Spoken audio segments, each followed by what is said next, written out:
The overall goal of this mechanical ventilation boot camp is to teach residents the fundamentals of mechanical ventilation management. This method can help answer key questions in the medical education field, such as how to best instruct residents on the fundamentals of mechanical ventilation management. The main advantage of this technique is that learners get one-on-one personalized instruction with content experts. Learners are able to troubleshoot management strategies without exposing real patients to potential risk.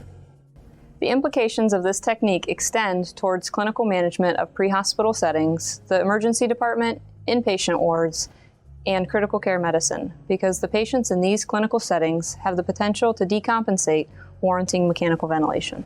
Though this method can provide insight into mechanical ventilation fundamentals, it can also be applied to other concurrent pathologies, such as acute respiratory distress syndrome, autopeep, pneumothorax, or mucus plugging.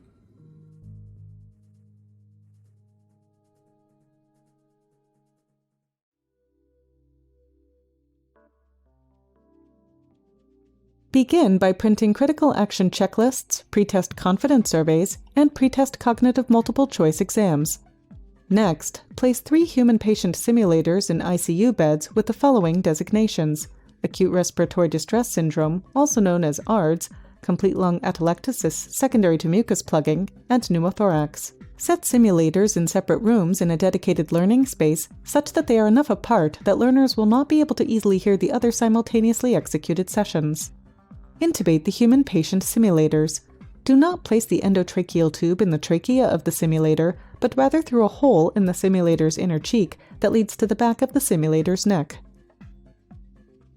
Connect the corrugated airway tubing from the lung simulator to the endotracheal tube that is now hidden behind the